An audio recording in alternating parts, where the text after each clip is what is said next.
start to the year for you. It's the first chance we've had to speak to you after you signed your contract extension. How pleased were you to kind of commit your future to the football club? Yeah, absolutely buzzing. It was going on for a little bit longer than I would have liked. But yeah, I've loved it since I've been here. I know there's been a few downs as well as the ups, but yeah, I'm just happy to get it sorted. Yeah, I think I've spoken to you a few times kind of post-match and around the place, and you kind of said that Charlton really feels like home, and that's quite nice. And is it quite refreshing as well? Because that's not always the case for footballers when they make moves to football clubs. It's not a guarantee or feel that home way that you do it. Yeah, no, 100%. I've been on the move a lot in my career, especially like mid-20s. So finally to, you know, almost call it a home and settle down and yeah, commit my future for another couple of years is something I've always wanted to do. And Charlton's obviously a big club as well. And you see the stadium, see the fan base, and yeah, it just feels like home to me. It's been such a sort of strong end to 2024 for you, and then you've started January with a bang as well, contract extension, scored that goal against Bolton, the clean sheets are racking up as well. Do you want some more good news? Yes, please. You've also been nominated for the Sky Bet League One Player of the Month for January as well. You're second of the season. You have. Yeah, how does that feel? Yeah, not bad. I dropped a stinker at Rotherham though, so but you know what? yeah, but I've recovered all right from that. So yeah, I'll take it. I'll take it. So yeah, that's good news. Oh, I'm so pleased to tell you that news, because exactly that. Being a footballer, it's not always going to be every 90 minutes at exactly how you want, but you did respond so well. And it's testament really to perhaps like a lot of hard work that we as supporters don't always see as well. Yeah, no, it's well, yeah, it's an honour to be nominated again. And yeah, so far I think this season's been a good season, and I think now we're really starting to climb the league as well, and that's the most important thing. So if we can keep doing that, and if I can keep getting nominated for Player of the Month, February, March, April, May, I'll take it. It'll be nice as well, because obviously Miles won the December award. To have another Charlton player nominated, it shows the direction that we're moving in is a really, really positive one for individuals, but for a squad as a collective as well. Yeah, definitely, and I think you're starting to see that with results now as well. I think we've only lost 1 in 11 games maybe, and obviously Miles was a worthy winner of when he won it. So yeah, if we can keep adding like good performances, yeah, and just keep it going, really. Well, the celebratory coffees are on me. Are you a coffee lover? Like, is this part of your routine on a match day to grab a coffee? Sometimes. I'm addicted to them caffeine shots though before a game. Oh, really? Yeah, but I like it if I sit in. I like a cappuccino. God, I sound so boring now. But if I'm a taker, I'm a flat white. There we go. Right on cue. 2 cappuccinos. Thank you so much. What are the coffee shop things like? Are they like a sort of? They just get me wired before a game. Yeah, Right. I'm taking that, and I'm like ready for the game. Well, I remember speaking to you after the Bolton game, because I was talking, obviously lots of people acknowledge like the physical presence you bring on the pitch, the aggression, the front-footedness, sort of setting the tone for us defensively. But actually, like the footballing intelligence sometimes, when you've got the whole game in front of you, do you feel now that, you know, you are a senior pro, you've got those years under your belt, do you feel like your reading of the game has improved as well? Yeah, I think so. I think that you can't really teach that. It comes from playing games, and yeah, it feels weird to think I'm more of one of the seniors now, but I wondered if you were going to pick me up on that, putting you in that bracket. I am starting to obviously that's like sort of a new role. I'm coming into that stage of my career, what I sort of relish, but I sort of don't like that. I'm getting a bit older. Actually, I'm still in my 20s. You are. Wait till you're in my age bracket, you know, then you can really start to feel old. But no, I'm just enjoying it, and you know, I'm playing regularly, and there's been stages in my career that I haven't done that. And that's when I'm at my happiest, playing regularly and doing well. I think we're really fortunate at Charlton to have such a good leadership core, and I mentioned that in terms of the whole group, but I think both you and Greg are such outstanding examples of what leaders should be. And when I watch you on the pitch again, like you talk, you lead by example, but I've often noticed like you have some really nice moments where you kind of go up to your teammates as well, and whether it's a bit of a pat on the back or, you know, a bit more forthright. Like, do you notice that as a pro, like, okay, that player might need a bit of a pick-me-up there, or I'm going to turn around and acknowledge Ash for that amazing save? Is that part of the game that you like as well? Yeah, I think so. I think obviously Skip, he brings a different side of leading. He's probably more of a talker in the dressing room or before, you know, if we do a huddle before the game. Whereas I'm sort of, I don't know, I'd recognise if it's maybe a younger lad, he don't need to be shouted at, and maybe bigging up or boost his confidence in a different way. Where if it's like Luke Berry or someone like that, I'll give him a rocket up his ass. So yeah, it's just about managing different players. But you know, I think we've got a great dressing room, some great characters, some that have just gone as well, I'm gutted about, but that's football. And yeah, I think it's a really together changing room at the moment. Yeah, and when we kind of reflect on the season so far, I think there's been some really, really good patches. You mentioned the sort of harder periods as well, and I know for you there's been some moments, even in a Charlton shirt, where injuries have been frustrating. I don't think there can be anything worse when you're a professional and it's an injury, and particularly the latest one you had was a real niggle, wasn't it? It was a really, really painful one. So what's it like when you have that period of just being told you need to rest? Like, what is that like? I think every footballer will say this, but I absolutely hate being injured. I can't stand it. The last one was a really weird one. Obviously, it was like something to do with like my bone injury. I felt it in the warm-up against Birmingham. No one would have known, by the way, you played that 90 minutes. Oh, trust me, I was dying. I was dying. But no, it's really hard to deal with. But I think once you get clarity on this is like your return time to play, then you sort of just get your head down and start working towards that.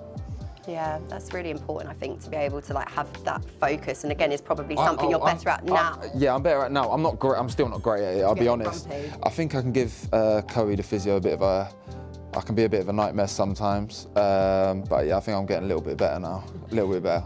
When was it? Like, how old were you when you realised? And you can tell us maybe a little bit about how you started playing football, whether it just began as a hobby, but sort of a moment when you realised actually this could be a career for me. I think I've got like two parents that are like really into sport, and I was probably more talented at like rugby when I was younger. I was actually pretty crap at football when I was younger. Yeah, I wasn't that good. What? I mean, I don't even want to guess what rugby's position, because it feels obvious to say like a second row or something, because you're so tall, but I don't know. Do you know what, whether you believe it or not, I used to be quite quick, so I used to play like centre. I know I don't look like it anymore. But yeah, I started in centre mid, but obviously I wasn't that good, so I dropped back to centre back. And then it just started from there really. I went on to like Plymouth schools trials, managed to get in. There was quite a few lads at Plymouth Argo at the time, and then I managed to, I got a trial at Plymouth about a year after that, and just started going from there really. So the rugby got pushed to one side, the focus was the football, but again though, the odds of actually making it as a professional footballer are so slim. I know you were at Plymouth for a while, and then the move to Liverpool came about. How old were you when that happened? Can you recall it at all? Yeah, I can. I got pulled into my head teacher's office, and I thought, oh, here we go again. Yeah, I was thinking you're getting a detention. I was like, here we go again. But my dad was in there, so I was like, oh, double, I'm finished now. Yeah. But yeah, they just invited me on a trial. I started it, probably from like 12 to 15. I was playing like up a year and stuff, but I wouldn't say I was the best player in my age group. And then but the one thing I did have, I just used to work so hard. Yeah. No, I still do, but like, and then I got to 15, I started representing Wales. And then, I just got a trial off to Liverpool off the back of it. I had a few clubs, I think, tried buying me when I was younger, and then, just all happened really quickly, to be honest. So 15 years old, that is young, isn't it? Like, I mean, again, I can't imagine what it must feel like Liverpool come knocking and wanting you to sign there. Yeah, well, I actually signed, I couldn't tell any of my mates for about a month. Really? Yeah, because I'm weird with stuff like that. I feel like if you tell someone something that hasn't really happened, then it don't happen, you look like an idiot. But it was amazing. I didn't feel young at the time, because it's something you dreamt of, and you just get on with it. But I look back now, and it was quite a young age to move away from home. A really, really young age, and you put all of the different parts of that together. In terms of your career, you want to go at Liverpool and make a really good start. You're 15 years old. I mean, I can talk for myself. I could barely do my own washing at 15 years old, let alone move to the other end of the country. And I imagine it was a really big deal, obviously, not only for your family, but for Plymouth Argyle as well. Had a player ever had that kind of move with an upward trajectory at such a young age? Not really. We had someone a couple of years older than me, Jack Stevens, who's the captain at Southampton now. He's done really well for himself. But yeah, I sort of, Plymouth were going through a difficult time. Peter Reid was the manager at Plymouth, and he pulled me into his office and said, if you want to go, we can make it happen. So, yeah. God, that's incredible. Yeah. So when you did end up at Liverpool, who was the manager there at the time? It was Kenny Dalglish for like the first year or so. And then the main one I had when I was there was Brendan Rodgers. Okay. And then when I was on my way out, it was Klopp. So, I had some really good managers, but even in my youth team, my first manager was Steve Cooper, who's just been manager of Leicester. I've had Mick Beale, who was manager of Rangers. I had Rodolfo Borrell, who was Pep Guardiola's number 2. He was amazing. Alex Inglethorpe, who's the academy director now. So I had some I had some amazing coaches because I could always head the ball when I was younger, and I was always loved defending, but especially going to a club like that, you need to be good with your feet, and I think that's what they've really improved me on. Well, being 15, I guess I'm kind of intrigued to know, like, how does a club like Liverpool approach signing a youngster like you? Was it very much like, you know, we're going to get you first team ready, or we just want to improve you as an individual? Yeah, if I'm really honest, I went there and I was playing, when I did go there, I was playing every week for like the 16s or the 18s, but I wasn't like a main one in my age group. But by the time I got to about 17, I just flew. Like the first 18 months were like steady, and then I just started flying. I started training with the first team, you know, fairly regularly. I was on the bench a couple times, and it was just a bit of a whirlwind, to be honest. What was that first session like with the first team? It was really weird because I'd never trained with the first team before, and then I was training with the reserves or 21s or whatever, and then they just pulled me while I was training, and they were like, you need to go with the first team, and that was my first training session. Was it almost good then that it happened that quickly, so you didn't have to go to bed the night before thinking, oh my God, tomorrow I'm going to be with like Gerrard? I just walked in and they were having their meeting. I think they had Fulham the next day, so they were all preparing for the game, and I walked in late and I was nervous, and then I think I took it all in my stride, to be fair. I can imagine you taking it in your stride. That's very much a component that obviously still serves you well today. I was dying inside. Trust me. Yeah, I was dying inside. But Carragher was still there, and he was great. So I done like my first passenger with, it was just me and him. He won't remember me now, but it was good. It was good. It's funny, isn't it, like how the sort of cycle of a footballer's life comes around, because I'm sure you've been that character to some of the youngsters coming up, whether it be at Charlton or clubs beforehand. Did any of those senior pros ever kind of do the pull you to one side, give you some words of wisdom, or was it kind of letting you kind of find your own? I would say when I was at Plymouth, I started training with the first team when I was like 15, especially like in the school holidays or whatever, I'll be up with the first team full time. And the biggest difference I noticed was the higher you go, the more nicer and chilled they are with you. Whereas in like the lower leagues, I found at that age, they were really hard on you. They wouldn't care that you were 15, no. So I didn't really have like big chats. It would just be, I don't know, it was just the way they were around you, just made you feel relaxed and calm. Yeah, and you had the captain's armband for a number of the teams going through the levels there. Has leadership always been something quite natural? Yeah, I think so. I think I do try and lead by example, especially on the pitch. And I just think it's something that's always been in me, really. Yeah. It's interesting as well. I think Liverpool's a really good example of the academy, and I know Trent Alexander-Arnold's done quite a lot in terms of setting up players that don't quite make it, because again, you're the percentage of the percentage of the percentage that actually gets to call it their career. Yeah. You went on a lot of loan moves. What was that like? Do you think that's good for a player's development, or how did you find it? I think so. I think if I'm being brutally honest, I went a bit stale. I moved up to the 23 so early at like 16, 17, and then I was still playing it at like 19. I just wanted to go and test myself. The first couple loans were okay.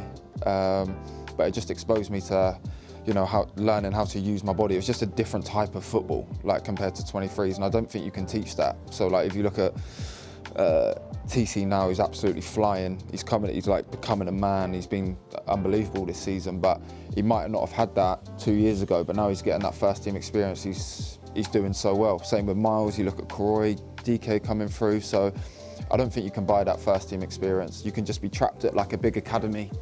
So that's what I didn't want to do. I wanted to go out and play. And I think it's important to get games, but I think it's also important where you get your games. And I think maybe when I was younger, I made that mistake of just going anywhere, when really, I should have picked a little bit more wisely.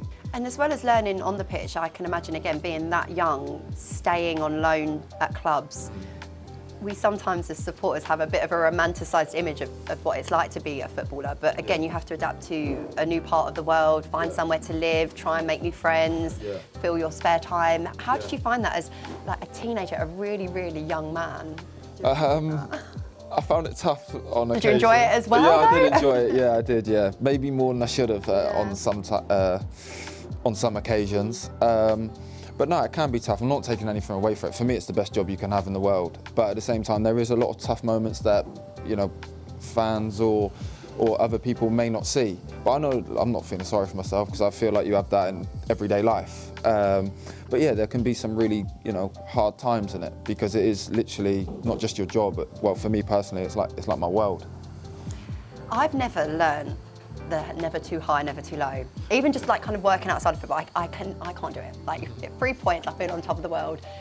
If something happens in a game, I can kind of handle it, but I'll be gutted at the same time. How have you got better at that? Yeah, I guess the game's come so thick and fast as well. Yeah, I think I have. I think I've had to learn the hard way though. I think I've had like quite a few injuries when I was younger, unfortunate ones, what hit me hard. But I think as I'm getting older, yeah, I'm starting to get there. I think I'm starting to get there. Do you have sort of like coping mechanisms, I suppose? You know now, like, okay, my head's in a bit of a rut, or this hasn't quite gone right for me. Do you have sort of things that you do outside of football to try and like lift your confidence, lift your esteem? I just have to get out of my house. Yeah. I've lived on my, I moved away obviously at 15, but I've lived on my own since, 15 really. Almost more than like half your adult life. So I just realised, just don't get in a rut, just get out of my house. I'll just go for a walk or something like that. Yeah, grab coffee. Yeah, especially when it's free. So yeah, that's like, don't get too bogged down in, because you do spend a lot of time on your own, and don't get me wrong, I love my own space, but sometimes it can be, I can be an overthinker sometimes and get in my own head. Do you watch a lot of your games and clips and stuff back? Oh, so bad. Yeah, like I know some players don't do it. It don't, sometimes it don't work for certain players, but yeah, maybe it's because I'm vain, I don't know. But no, I do watch them back I know enough religiously, about you to know, like, you are so, like, there's a real pursuit for you to be the best version of yourself. And I think anyone that speaks to you, interviews you, like, that's really, really apparent. Yeah, no, it is. I think, if I'm being brutally honest, I probably lost that like a little bit midway through my career. But yeah, probably since I've come sort of back into football, if you'd like, or playing regularly, I think I've really found that again. Yeah, I know you had a great season at Cambridge, so maybe but when would you like identify that point of then a sort of switch in your thinking of again, kind of, maybe, I don't want to put words into your mouth, but like kind of falling back in love with the game, like finding that mojo again? I think, obviously, I've worked with a gaffer before, and he signed me at Luton, so I was sort of had a bit of a rough time when I was leaving Liverpool. Also didn't cover myself in glory, but I think probably not playing at Luton as much as I would have liked, and then the COVID era come, so I went back home with my parents, and I lived with them for like 6 months, and it was like I haven't been home for 10 years. And it just put something in my head, like, I know it sounds really stupid, but I don't know, about sort of football. And then I had a few months off, and I actually ended up signing 4 months for Northampton on, not that it's about the money, but the worst contract I've ever had, and it's the happiest I've ever been, and I just felt refreshed. And I think, I've sort of started to, start climbing my way back up to what I've always, backed myself to do. Yeah, I think if you spoke to many footballers, because of the sacrifice and the level of discipline that you've had to, give to the game since you were 15, it's hardly surprising there was perhaps that trough, and then you find yourself going back to your roots, and then that's what's kind of given you the vision of knowing what you want moving forward. Definitely, it was just really refreshing. Like I said, I haven't lived at home for 10 years, and just to be home with my mum, dad, who's support me through anything.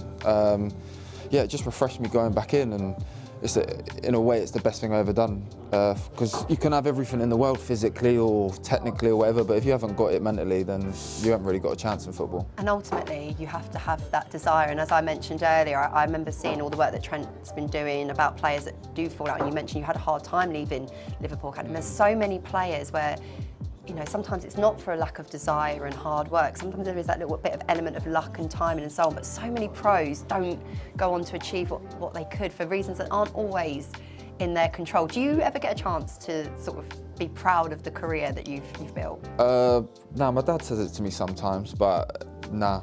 Honestly, I think when I retire, then maybe I can look back, but at this current time, it's weird. I just want to keep going and going and going. Yeah. I don't know if it's the best way to think, but for me it works, so I'm just going to carry on doing that. Well, it's good that you've got your dad, your parents and other people to remind you of that kind of motivating factor.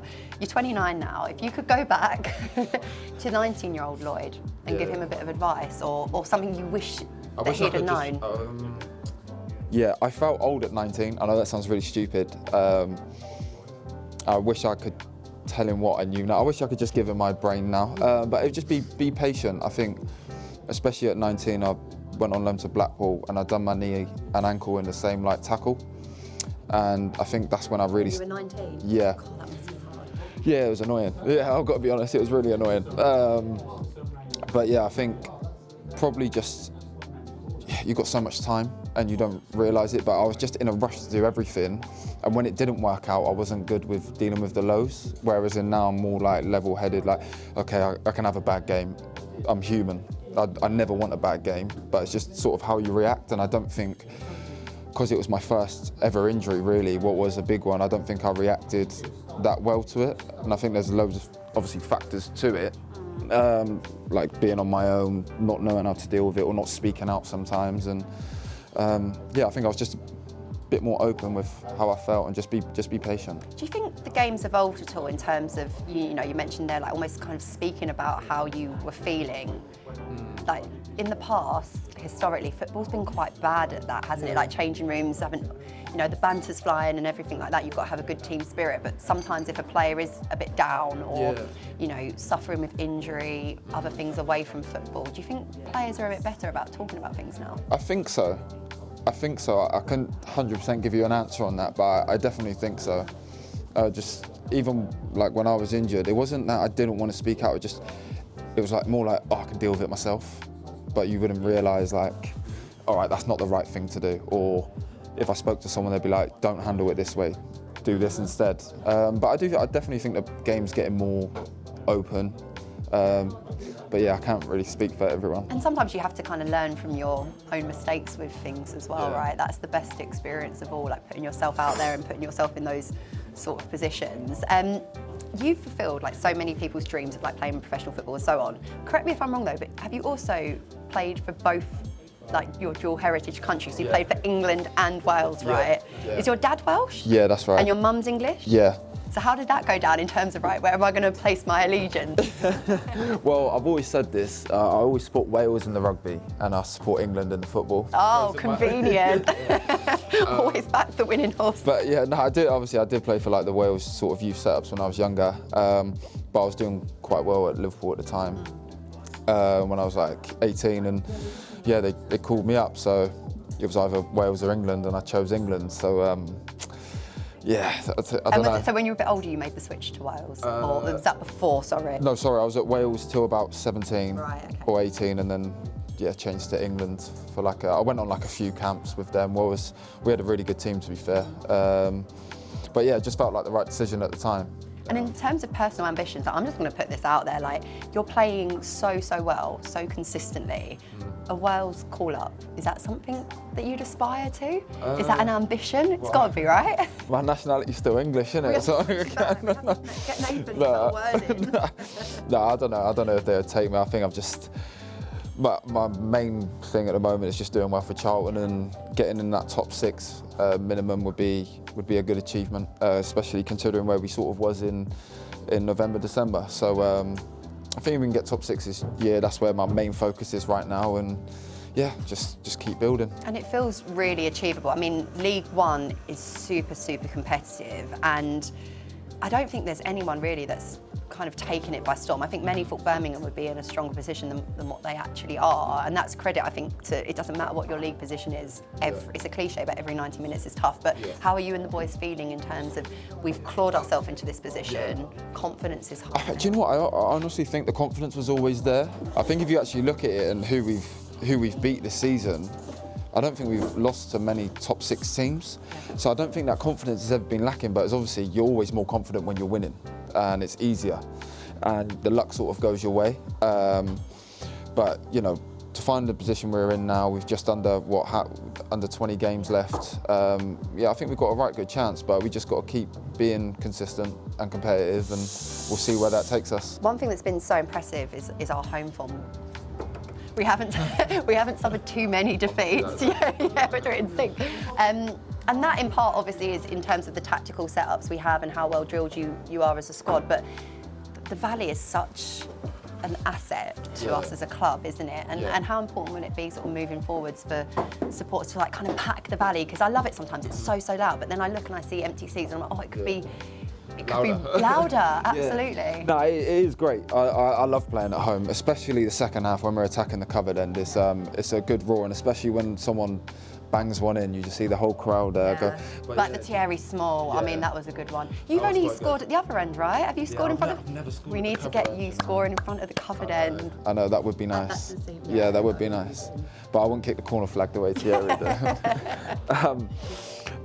No, I do need to score there. But yeah, it's just so loud when the fans turn up in their numbers. So yeah, we keep encouraging them to do that. And you wouldn't have seen this, but before kick-off, ahead of the Bristol Rovers game, wasn't it, when the news came out, it was announced on like the PA system, a video was played on the big screen, and like the joy that rippled round the stadium was amazing. And I wish I could have bottled it and showed you it, but that must make you feel on cloud nine. It did, but I'll be honest, that's one of the most nervous I've been before a game, because I can't sign a new contract and drop a stinker now, especially with all this stuff. No, I didn't, thankfully. Yeah, but now obviously it's nice to, what's the word I'm looking for? Can't think of it, but like just for the fans to show their appreciation, it's obviously a nice feeling. Yeah, and please tell me you did celebrate the new contract. I know you're kind of on this, like you're on to the next one, so you celebrated it? Yeah, I think so. No alcohol, of course, just on straight and narrow, but obviously it was just a really nice feeling, because it had been going on for a little while, and sometimes that's not easy. But yeah, everyone was, the board, the manager, everyone was really supportive through it, so yeah, thanks to them, really. And football being the way it is, you've got to savour those moments and cherish them as much as anything, right? So it must just be such a nice space that you're in at the moment, like starting the new year on this trajectory, and hopefully we go on to like make some really good memories this year. Yeah, that would be really nice.